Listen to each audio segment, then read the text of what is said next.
முதல் வாசகம் புனித பவுல் தீமோத்தேயுக்கு எழுதிய முதல் திருமுகத்திலிருந்து வாசகம். அதிகாரம் 1, இறைவசனங்கள் 15-17 முடிய. பாவிகளை மீட்க கிறிஸ்து இயேசு இவ்வுலகிற்கு வந்தார். இக்கூற்று உண்மையானது, எல்லாராலும் ஏற்றுக்கொள்ளத்தக்கது. அந்த பாவிகளுள் முதன்மையான பாவி நான்.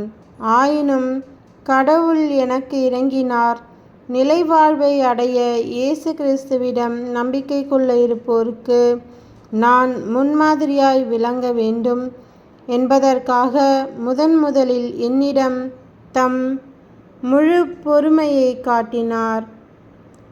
அழிவில்லாத, கண்ணுக்கு புலப்படாத, எக்காலத்துக்கும் அரசராயிருக்கின்ற ஒரே கடவுளுக்கு என்றென்றும் மாண்பும் மாட்சியும் உரித்தாகுக.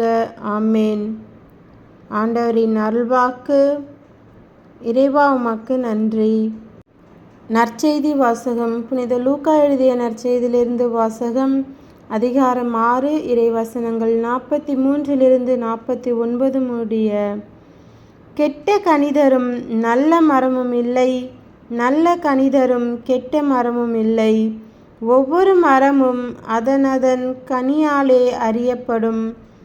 ஏனென்றால் முட்செடிகளில் அத்திப்பழங்களை பறிப்பாரும் இல்லை, முட்புதர்களில் திராட்சை குலைகளை அறுத்து சேர்ப்பாரும் இல்லை.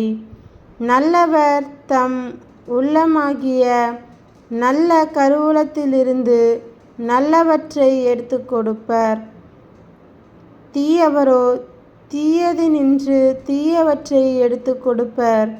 உள்ளத்தின் நிறைவையே வாய் பேசும். நான் சொல்பவற்றை செய்யாது என்னை ஆண்டவரே ஆண்டவரே என ஏன் கூப்பிடுகின்றீர்கள்? என்னிடம் வந்து என் வார்த்தைகளை கேட்டு அவற்றின்படி செயல்படும் எவரும் யாருக்கு ஒப்பாவார் என உங்களுக்கு எடுத்துக்காட்டுகிறேன். அவர் ஆழமாய் தோண்டி பாறையின் மீது அடித்தளம் அமைத்து வீடு கட்டிய ஒருவருக்கு ஒப்பாவார்.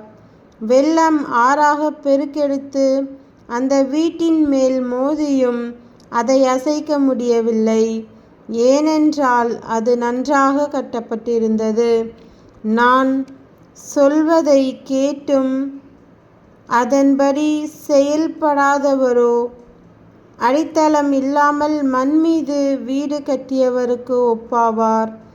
ஆறு பெருக்கெடுத்து அதன் மேல் மோதிய உடனே அது விழுந்தது. அவ்வீட்டுக்கு பேரழிவு ஏற்பட்டது.